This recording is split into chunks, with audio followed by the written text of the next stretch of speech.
And what is the message we're saying to every legal U.S. citizen who plays by the rules? This is an irresponsible piece of legislation.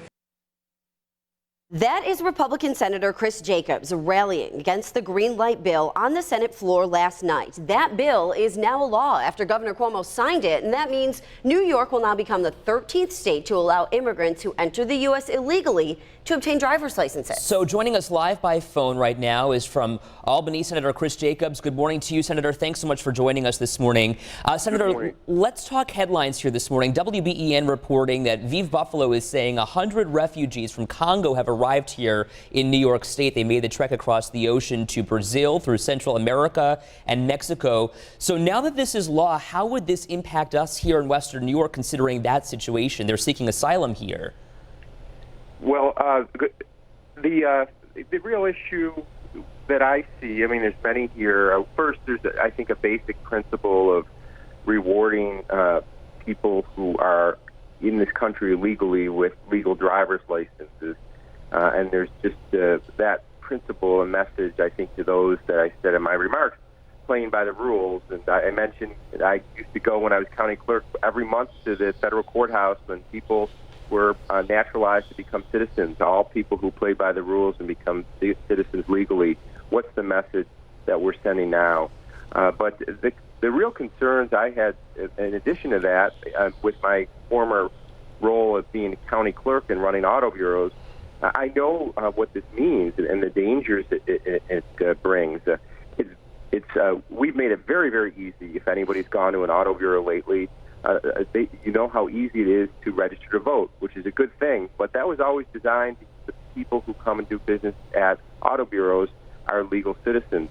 Now we're allowing illegal people here, and it's just so easy to register to vote. So I think voter fraud is going to be a major problem that we're going to have. And then the other major problem with this legislation is it blocks the law enforcement's ability to access critical records, when they're pulling somebody over at a stop or going to a house call, putting citizens at risk and also law enforcement who are making those calls. We've had a long-standing partnership with law enforcement to give them information to keep them safe, and this really breaks that. So I have a question for you, because there's been a lot of talk about county clerks possibly not enforcing this or choosing not to enforce that. How is that a possibility, and is that a possibility for a county clerk? Well, I know our county clerk has said he won't enforce it. I respect that. County clerks, it's a rare thing that county clerks are listed in our state constitution, the position of county clerk. So I think some county clerks will think that their obligation to the constitution of this state is more important than a law, which I think is poorly designed. I do think there's real constitutional problems with this law, because it's actually not only what I said in terms of blocking law enforcement's ability to access information, it's prohibiting law enforcement and penalizing law enforcement if they would report somebody that's because they were concerned about their immigration status to federal authorities. So prohibiting a law enforcement officer from partnering with other law enforcement agencies just because they might have an immigration role, I mean, that, I believe, is really a constitutional problem. Senator, I just want to follow up with something that you said, and I just want you to answer briefly if you could, because we're running out of time here. You said that you believe that this could impact voter fraud or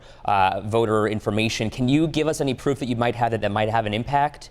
Well, we've seen in other states that have done this, that the DMVs are the main source of voter fraud. But if you go to a DMV right now, we've made it very easy. You go to the counter when you're filing your papers to register to get a license, and there's an iPad basically facing you that has 3 questions, your name, and also one of the questions is, are you a citizen, yes or no?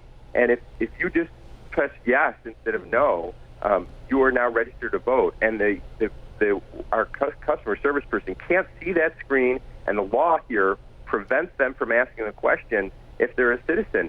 And once that happens, that gets shot over to the Board of Elections, and that person is registered to vote. And we don't have identification requirements for registering it when you go to vote. So it really will be very, very easy for non-citizens, illegal citizens, illegal people here illegally voting. And I think it's something we really need to think about. and look to laws to prohibit it, because right now it really could be rampant. Well, the session is running out, and it sounds like this is something that's going to have to continue to be looked at in the future. Of course, this is now law of the land. Senator Chris Jacobs, we appreciate you being with us here this morning. All right.